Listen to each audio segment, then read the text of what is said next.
This book is a history of American memory. It traces the commemorative traditions that American political elites created in cooperation with the compliant American citizenry to remember the war dead. It is meant to help readers think about how to reconnect the past with the present. Hi, I'm Shannon Bontrager, and my book, Death at the Edges of Empire, Fallen Soldiers, Cultural Memory, and the Making of an American Nation, argues that cultural memory in the United States is dominated by American amnesia. Core to the American identity is memory. Americans remember and forget the past collectively through connecting their memories of shared experiences to national culture. Where were you when 9/11 happened, for example, or when the Space Shuttle Challenger exploded, or when Kennedy was shot? These shared memories can be charted through the decades and across generations by looking at how Americans remember the war dead. Abraham Lincoln's Gettysburg Address initiated this cultural memory of fallen soldiers that also spoke to the way Americans collectively remembered the Civil War. Hundreds of thousands of individuals, over 2% of the population, perished in the epic conflict. As battles raged and the specter of death and dying hung over the divided nation, the living worked hard not only to bury their dead, but also to commemorate them. At Gettysburg, Lincoln perhaps best voiced the public yearning to memorialize the war dead. His address marked the beginning of a new tradition of commemorating American soldiers and also signaled a transformation in the relationship between the government and the citizenry through an embedded promise and obligation for the living to remember the dead. Americans transformed this new tradition over the coming decades as citizens continued to struggle with the meaning of war and death well into the 20th century. As they counted the cost of wars brought on with new imperialistic ambitions in the West, in Cuba, in the Philippines, and in France, they developed new ways to grieve and to mourn that muddled the original intent in Lincoln's promise. Corporate elites developed new visual, oral, and commemorative technologies, and middle-class Americans incorporated them into their mourning practices as ways to cope with the political contradictions of a republic that too often behaved like an empire. The memories of fallen soldiers from America's wars for empire in the Caribbean, in the Pacific, and in Europe not only expose these imperial/republican contradictions, they have filtered down through time to the present. Remembering their deaths allows us to ask questions of ourselves, such as, is America a republic or an empire? Who gets to be citizens and who are excluded from the rights of citizenship? Why are the deaths of American soldiers meaningful? What does our collective memory of the war dead say about us in the present? Just as we remember the past through our traditions of commemorating the dead, so our memories of the dead represent our beliefs in the present. For much of the American century, citizens have forgotten much about the past. The role of slavery, the conquest of brown and black bodies in Catholic tropical climates, the misogyny and paternalism that accompany national expansion in the West and beyond. Each episode in turn transformed Lincoln's promise and diluted it more and more to the point where Confederate soldiers who fought against the ideals of emancipation could be included in the national cultural memory by the end of the 19th century. Republican President William McKinley keenly understood that his administration needed Southern voters, if not Southern bodies, to support his expanding the nation's borders. In 1898, just weeks after the end of the Spanish-Cuban-American War, he celebrated the splendid little victory by issuing a guarantee to Southerners that Confederate bodies would be buried in Arlington National Cemetery and be remembered in cultural memory as noble warriors. This at a time when racial violence erupted in Wilmington, North Carolina, and other southern places. Red shirts and Democratic politicians banded together in Wilmington the day after they defeated fusionist Republican and populist politicians in rigged elections, in a coup d'etat to banish and murder the political foes. White racists turned Wilmington from a majority black to a majority white southern city in less than a week.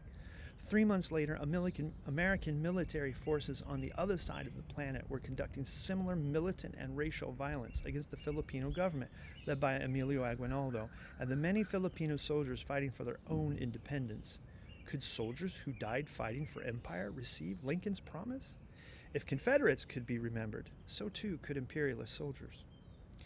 Americans reconfigured national identity and cultural memory again in the wake of the First World War. As Americans went over there to fight, governments at home began developing archival collections that would collect and document the achievements of American doughboys in France. These archival collections, such as the one established by the North Carolina government, became a technology that reproduced the racial and gender lines that already dominated Jim Crow society. Certain white Protestant men who died in conflict would be remembered again and again, while others, like the nurses of Hospital Number 65, who treated 1918 flu pandemic patients, or African American heroes such as Thomas Bullock, would nearly be erased from cultural memory. While in Europe, some soldiers would remember the racialized and sexist geography of home and use that memory to explain the terrain of Eastern Europe, Islam, and Asian Americans with whom they came in contact.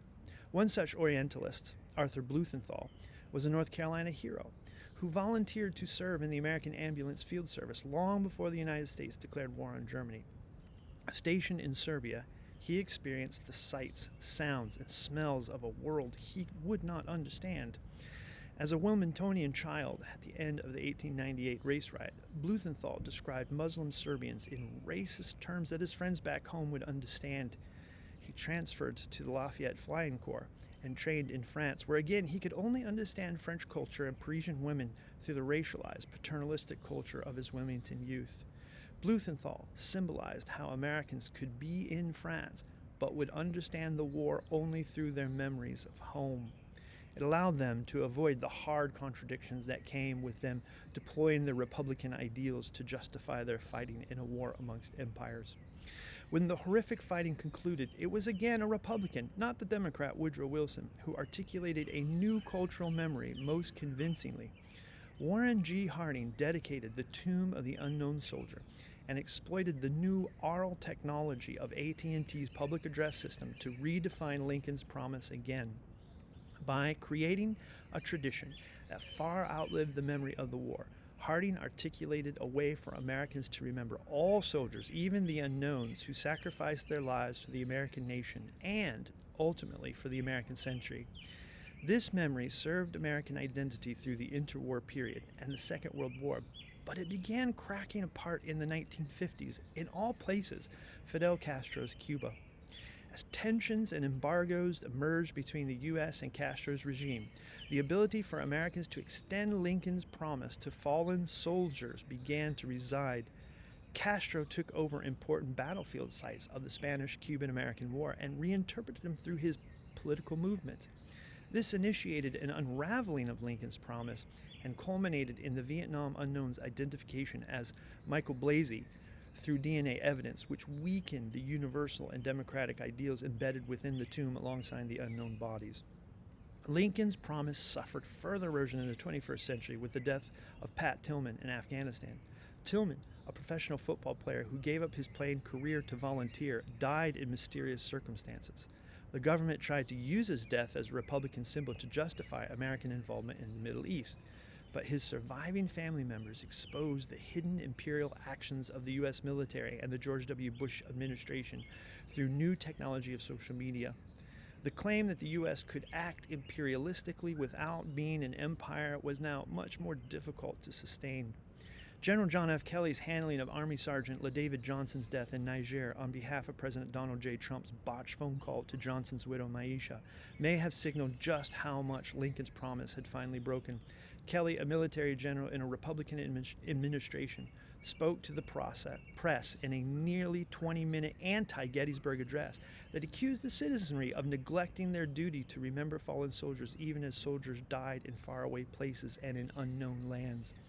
The promise to the dead that Lincoln issued at Gettysburg is seemingly unraveling, and this has made it more and more difficult for Americans to conceal their imperialistic desires within a cloak of republicanism.